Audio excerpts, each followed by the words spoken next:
राजस्थान के इतिहास के पन्नों में अनेक प्रेम कथाओं का वर्णन मिलता है, लेकिन आज मैं आपको महेंद्र और मोमल की वो सच्ची कहानी सुनाने जा रहा हूँ जिसको सुनकर कई दिनों तक इस कहानी को आप भूल नहीं पाओगे। ये कहानी राजस्थान ही नहीं, पूरे भारत में वर्णित प्रेम कहानियों में से सबसे अधिक प्रसिद्ध कहानी है। तो आप इस वीडियो में आखिर तक इस सच्ची कहानी में मेरे साथ बने रहिएगा, और ये वो सच्ची कहानी है जो आपके शरीर में सिरहन पैदा कर सकती है। नमस्कार दोस्तों, मैं राजस्थान से लोकेश घोगड़िया और आप देख रहे हैं राजस्थानी फैक्ट।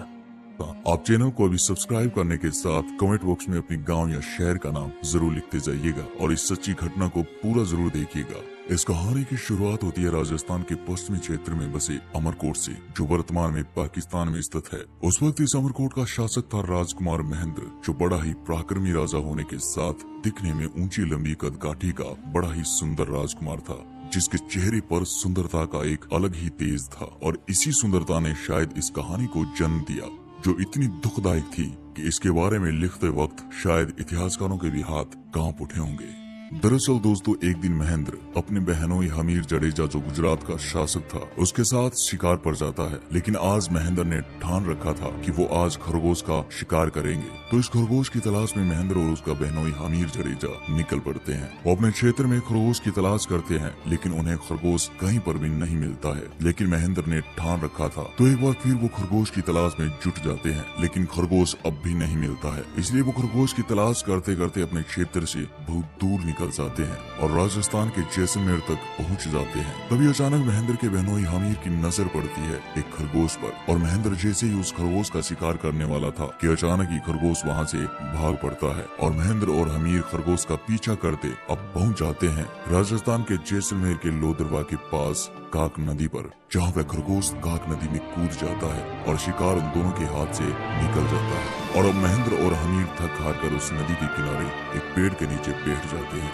और अब अंधेरा भी होने लगा था। तो अब हमीर महेंद्र से कहता है वो अपने क्षेत्र से बहुत दूर निकल आए हैं, तो अब उन्हें यहीं पर अपने खान पान की व्यवस्था करनी पड़ेगी। तभी महेंद्र और हमीर अपने आसपास कोई ठहरने की जगह ढूंढने लगते हैं कि अचानक इस नदी की दूसरी ओर दूर उन्हें एक खूबसूरत महल दिखाई देता है, और अब वो दोनों नदी पार कर उस महल तक पहुंच जाते हैं, जहां उन्हें पता चलता है कि ये महल और किसी का नहीं बल्कि लोदरवा की राजकुमारी मोमल का है, जिसकी खूबसूरती के चर्चे दूर दूर तक के क्षेत्र में फैले थे। वो इस महल के पास पहुंचते हैं तो देखते हैं कि महल गुलाब के फूलों से सजा पड़ा था। भव्य इमारत, चारों तरफ पहरेदार, आसपास सेवक सेविकाएं खड़ी है, और इस महल के चारों तरफ रौनक छाई हुई है। इसके बाद महेंद्र महल के सेवकों को अपना परिचय देता है और बताता है कि वो अमरकोट का राजकुमार महेंद्र है, और ये गुजरात के शासक हमीर जडेजा है। हम शिकार के लिए आए थे, लेकिन रास्ता भटक गए हैं, और अब हम आपके यहाँ रुककर खान पान और विश्राम करना चाहते हैं। अब इसके बाद द्वारपाल उन्हें महल के अंदर ले जाते हैं और उनका खूब सत्कार किया जाता है। उनकी विश्राम की और खान पान की व्यवस्था की जाती है। अब महेंद्र और हमीर भोजन करने के पश्चात वहाँ से अमरकोट रवाना होने की तैयारी करते हैं। लेकिन जैसे ही वो जाने लगते हैं तो एक सेवक राजकुमारी का संदेश लेकर उनके पास पहुंचता है और कहता है कि राजकुमारी मोमल आपसे मिलना चाहती है, लेकिन एक साथ नहीं, अलग अलग। तो अब राजकुमार महेंद्र अपने बहनोई हमीर से कहता है कि आप बड़े हो तो राजकुमारी से मिलने पहले आप जाइए। अब हमीर राजकुमार से मिलने के लिए उस कक्ष की ओर जाने लगता है जिस कक्ष में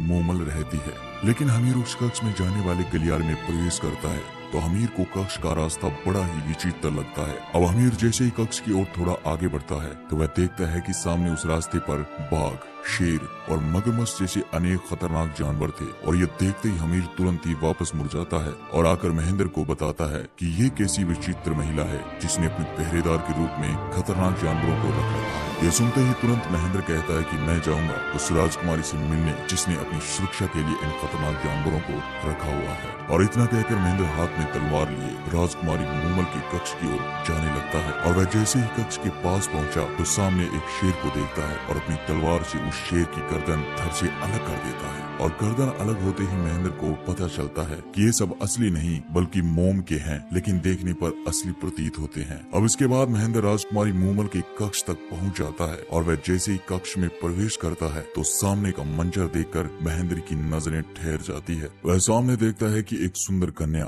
जिसकी आंखें हिरनी जैसी, जिसके बाल एड़ियों तक लंबे, जिसका चेहरा शरद रात्रि के पूर्णिमा के चांद जैसा, वह कन्या महेंद्र की प्रतीक्षा में उसके सामने खड़ी थी। और ये कन्या कोई साधारण कन्या नहीं बल्कि लोदरवा की राजकुमारी मूमल थी, जिसकी सुंदरता का बखान दूर दूर तक के क्षेत्र में फैला हुआ था। लेकिन इस कहानी में इसके साथ जो होता है वो सुनकर आपके शरीर के रोंगटे खड़े होने के साथ साथ आपकी रूह भी कांप जाएगी। इसके बाद उस कक्ष में खड़े महेंद्र की नजरें मूमल से हट ही नहीं रही थी। वह उसे देखकर अभिभूत हो जाता है। मूमल इतनी आकर्षित थी कि महेंद्र मूमल पर कायल हो जाता है और इधर मूमल भी इस ऊंचे कदकाठी के सुंदर नवयुवक को देखकर उससे आकर्षित हो जाती है और पहली ही मुलाकात में दोनों को आपस में प्रेम हो जाता है। अब इसके बाद मूमल और महेंद्र बातें करने लगते हैं और मूमल और महेंद्र बातों में इतना खो जाते हैं कि उन्हें पता ही नहीं चलता कि कब रात बीत गई। और अब अगली सुबह जब महेंद्र राजकुमारी मूमल से अमरकोट जाने की इजाजत मांगता है तो मूमल महेंद्र को रोकती है और मूमल ने महेंद्र के सामने अपने विवाह का प्रस्ताव रख देती है। और इतना सुनते ही महेंद्र कहता है कि वह इस प्रस्ताव को स्वीकार नहीं कर सकता है, क्योंकि महेंद्र के पहले से 6 रानियां हैं,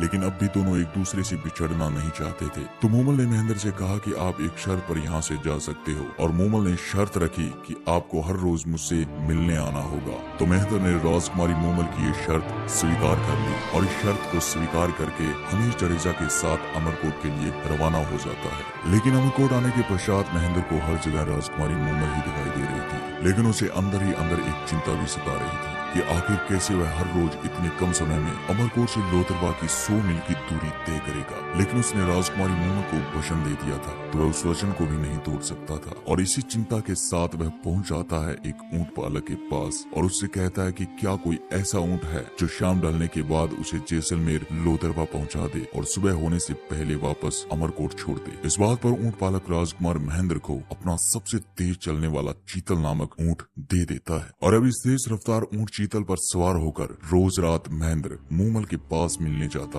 और सुबह होते ही वापस अमरकोट पहुंच जाता। और लगभग 8 महीने तक ऐसा ही सिलसिला चलता रहा। रोज रात महेंद्र मूमल के पास जाता और सुबह होने से पहले ही अमरकोट पहुंच जाता और अपने कक्ष में बिना किसी को बताए जाकर सो जाता। अब दोस्तों धीरे धीरे महेंद्र की सभी रानियों को शक होने लगता है। तो एक दिन सभी रानियां मिलकर सबसे छोटी रानी के पास जाती है और महेंद्र के हर रात गायब होने का कारण पूछती है, क्योंकि महेंद्र पिछले 8 महीने से अपनी रानियों को समय नहीं दे पा रहा था और इसी बात ने उन रानियों को शक पैदा कर दिया था। अब वो सभी रानियां जैसे ही छोटी रानी के पास पहुंचती है तो छोटी रानी कहती है कि उसे नहीं पता कि आखिर महेंद्र रात को जाता कहाँ है। वह हर रात गायब रहकर सुबह आकर अपने कक्ष में सो जाता है। तो अब इसी चिंता के साथ महेंद्र की सभी रानियां मिलकर अपनी सास के पास जाती है और उन्हें सारी घटना से अवगत करवाती है। तो महेंद्र की माँ छोटी रानी से पूछती है कि महेंद्र जब घर आता है तो कैसी हालत में होता है। तो छोटी रानी बताती है कि महेंद्र पूरी तरह भीगा होता है और सुबह जल्दी आकर कक्ष में सो जाता है। और इसी बात पर महेंद्र की माँ छोटी रानी को कहती है कि अब जब महेंद्र भीगा हुआ आए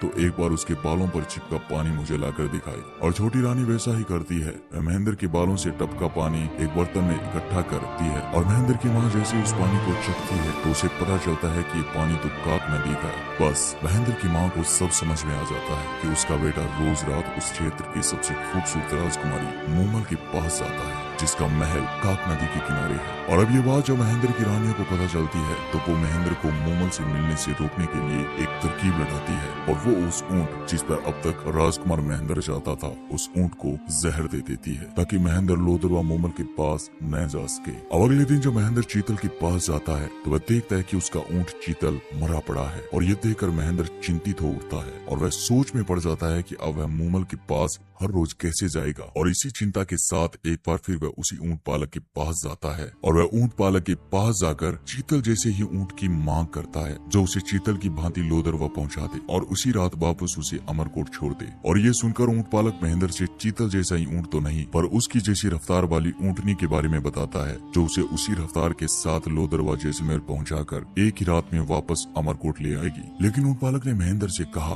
कि आप इसे ले जाइएगा, लेकिन एक बात का ध्यान रखिएगा कि अगर गलती से भी इस पर वार कर दिया तो ये आपको रेगिस्तान में भटका सकती है। तो महेंद्र शर्त मानकर उस ऊंटनी को ले जाता है और उसी रात उस ऊंटनी पर सवार होकर अमरकोट से लोथरवा के लिए निकल पड़ता है। लेकिन दोस्तों रास्ते में महेंद्र मूमल से मिलने की जल्दबाजी में गलती से उस ऊंटनी पर चाबुक से वार कर देता है और वार करते ही ऊंटनी उसे रास्ते से भटका देती है। लेकिन इधर लोथरवा के महल में मूमल अपनी सखियों के साथ बैठी महेंद्र का इंतजार कर रही थी। तो मूमल की बहन सुमल अपनी बहन का मन बहलाने के लिए पुरुष का रूप धारण कर लेती है और दोनों बहनें खेलते खेलते एक साथ ही सो जाती है। लेकिन दोस्तों सुमल ने अपनी बहन के साथ सोते वक्त पुरुष की वेशभूषा नहीं उतारी और वह इसी भेष में अपनी बहन मूमल के साथ सो जाती है। और अब इधर महेंद्र जैसे तैसे उस ऊँटनी को काबू करके राजकुमारी मूमल के महल के बाहर पहुँचता है। लेकिन महेंद्र को देर हो जाती है। वह सुबह के लगभग 4 से 5 बजे लोदरवा पहुँचता है और सीधे मूमल के कक्ष की ओर जाता है। और वह जैसे ही मूमल के कक्ष में प्रवेश करता है तो उसके पैरों के नीचे से जमीन खिसक जाती है। वह सामने का मंजर देखकर हक्का बक्का रह जाता है। वह देखता है कि राजकुमारी मूमल किसी पुरुष के साथ सो रही थी और ये दृश्य देखकर महेंद्र के हाथ में पकड़ा चाबुक वही दरवाजे पर गिर जाता है। लेकिन दोस्तों मूमल के साथ कोई पुरुष नहीं बल्कि पुरुष का भेष धारण किए उसकी बहन सुमल सो रही थी। लेकिन महेंद्र को कहाँ पता था कि यह तो उसकी बहन सुमल है। महेंद्र तो कक्ष के दरवाजे के पास खड़ा ये दृश्य देखकर बहुत दुखी होता है और अब वह पूरी तरह से टूट गया था और तुरंत ही वह मूमल से बिना मुलाकात किए अमरकोट की ओर रवाना हो जाता है। अब सुबह जब मूमल उठती है तो वह अपने कक्ष के बाहर महेंद्र का चाबुक देखती है और अचानक चौंकती है कि रात को महेंद्र आया तो था लेकिन बिना मिले वापस कैसे चला गया। तो मूमल को लगा रात शायद महेंद्र सुमल को कोई गैर पुरुष समझ बैठा था जिस वजह से शायद वह नाराज होकर उससे मिले बगैर चला गया। और अब इधर अमरकोट पहुंचने के बाद महेंद्र के मन में मूमल के प्रति हीन भावना पैदा हो गई। वह अब जितना मूमल से प्रेम करता था उतनी ही नफरत करने लगा था और धीरे धीरे उसकी नफरत इतनी बढ़ गई कि महेंद्र ने अब ठान लिया कि वह अब कभी मूमल से नहीं मिलेगा। लेकिन दोस्तों आगे जो इनके साथ होता है वो बड़ा ही भयानक था,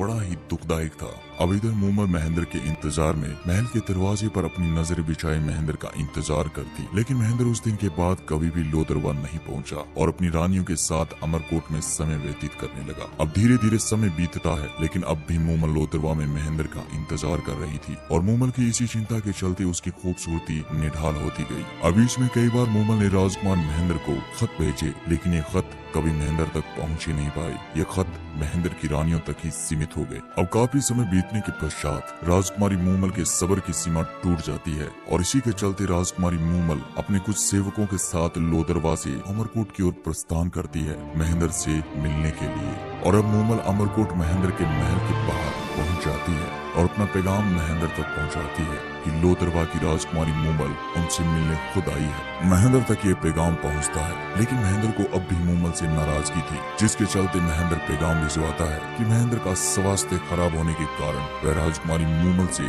नहीं मिल सकता है। लेकिन मूमल को हर हाल में महेंद्र से मिलना था जिस कारण वह रात्रिकालीन विश्राम वहीं अमरकोट में करती है। और अगली सुबह मूमल फिर पैगाम भिजवाती है कि महेंद्र का स्वास्थ्य अब कैसा है, क्या वह अब मुझसे मिल सकते हैं। लेकिन एक बार फिर महेंद्र की तरफ से मना कर दिया जाता है। लेकिन मूमल कहाँ मानने वाली थी। अब मूमल वहीं पर डेरा जमाई बैठ जाती है और हर रोज महेंद्र तक मिलने का पैगाम भिजवाती है। अब महेंद्र के भी कई बार मूमल से मिलने की इच्छा हुई लेकिन उसके सामने उस रात का वो दृश्य घूम उठता है जो उसकी मिलने की इच्छा को खत्म कर देता है। अब इसके बाद मूमल को लगा कि मेरे हर पैगाम का जवाब ना में आ रहा है। तो अब मूमल अपनी बात व्यक्त करने के लिए गाने वाले संदेश वाहकों का सहारा लेती है और ये संदेश वाहक निढाल होती जा रही मूमल का संदेश लेकर महेंद्र तक पहुंचते हैं और उस संदेश का गाना गाकर उस रात की सच्ची घटना का बखान करते हैं। अब उनका बखान सुनकर महेंद्र मन ही मन सोचता है कि मूमल मेरी इतनी प्रतीक्षा कर रही है तो हो सकता है मूमल सच्ची हो। और इसी के चलते महेंद्र की भी अब मूमल से मिलने की इच्छा होती है। लेकिन महेंद्र उससे मिलने से पहले अपने विचलित मन से मूमल की आखिरी परीक्षा लेना चाहता है। अब महेंद्र अपने एक दरबारी को बुलाता है और मूमल तक एक पैगाम भिजवाता है। महेंद्र दरबारी से कहता है कि तुम राजकुमारी मूमल को जाकर बोलो कि रात को महेंद्र को काले नाग ने डस लिया है जिसके चलते महेंद्र की मृत्यु हो गई है। और अब अगली ही सुबह महेंद्र का दरबारी भागकर उस स्थान पर पहुंचता है जहां पर मूमल डेरा लगाए बैठी थी और दरबारी मूमल से रोते हुए कहता है कि बड़ी ही दुख भरी खबर है कि कल रात राजकुमार महेंद्र को काले नाग ने डस लिया है जिस कारण राजकुमार महेंद्र की मृत्यु हो गई। और जैसे ही ये शब्द राजकुमारी मूमल के कानों में पड़ते हैं वैसे ही लोदरवा की राजकुमारी मूमल जो अपनी खूबसूरती और हंसमुख स्वभाव के कारण पूरे क्षेत्र में प्रसिद्ध थी वह ये बात सुनते ही जमीन पर गिर जाती है। और राजकुमारी मूमल को ये खबर सुनकर इतना बड़ा धक्का लगता है कि राजकुमारी मूमल वहीं पर अपने प्राण त्याग देती है। और दोस्तों ये बड़ा ही दुखदायक था और वहाँ आसपास खड़े लोगों की आंखों में आंसू आ जाते हैं। और इसके बाद जब महेंद्र तक ये खबर पहुंचती है कि राजकुमारी मूमल जो आपसे इतना प्रेम करती थी, उसको जब आपकी मौत की खबर लगी तो वहीं पर उसने अपने प्राण त्याग दिए। तो दोस्तों ये खबर सुनकर राजकुमार महेंद्र को भी सदमा लगता है कि उसकी एक परीक्षा के चलते उसको अपने प्राणों से भी ज्यादा चाहने वाली राजकुमारी मूमल ने अपने प्राण त्याग दिए। तो ये सोच कर राजकुमार महेंद्र भी मूमल के लिए पागल हो जाता है और पागल होने के कारण कुछ ही समय में राजकुमार महेंद्र भी मूमल की याद में अपने प्राण त्याग देता है। तो दोस्तों ये थी राजस्थान की वो सच्ची प्रेम कथा जिसको वर्णन करते वक्त शायद इतिहासकारों की भी आंखें नम हो गई होगी। और दोस्तों आज महेंद्र और मूमल की ये दुख भरी प्रेम कहानी जैसलमेर के लोथरवा के पास बने मूमल महल की दीवारें बयां करती है। तो दोस्तों मिलता हूँ एक नई कहानी के साथ, तब तक के लिए अपना ख्याल रखिएगा और अपने चैनल को अभी सब्सक्राइब करने के साथ कमेंट बॉक्स